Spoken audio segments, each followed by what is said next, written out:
Oftentimes, as I was mentioning, the feedback loops and information systems are so skewed towards over-indexing in DC for the views of, not just corporate entities and their lobbies, but also a pretty narrow set of expert class and the pundits. And so, one goal at the first order level was really to break out beyond that. And so we started doing things like regular open commission meetings, just really dramatically expanding the opportunities for the public to be sharing comments and feedbacks with the agency on our public dockets, and then doing just regular listening sessions, even on seemingly arcane things like the merger guidelines,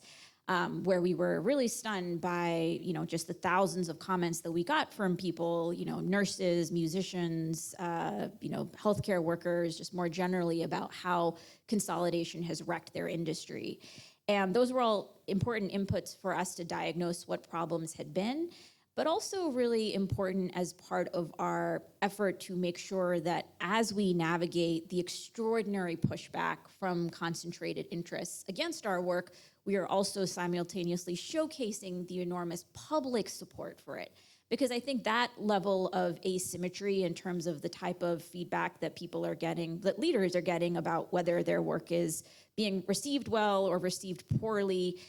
is an area where you need to fix for that asymmetry too. I think sometimes at agencies there can be a reluctance to dramatically open the doors because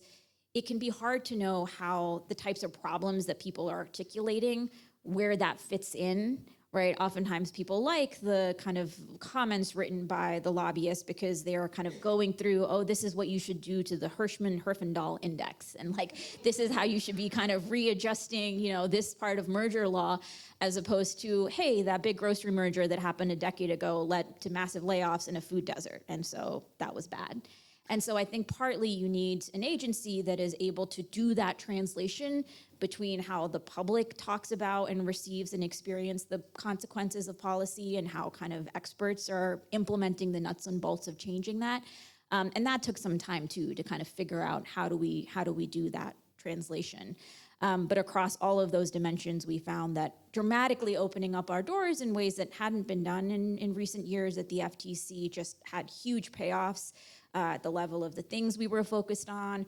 understanding how various problems in the economy were connected. And so there had been this arcane law, the Robinson-Patman Act, that had been discarded for several decades. And as we started to talk to small business people, we realized that the lack of enforcement of that law is partly what was driving huge amounts of consolidation across the economy. And so I think at a first order level, how we even understand substantive problems in the economy can suffer from huge blind spots if we're not dramatically opening our doors and hearing from everybody.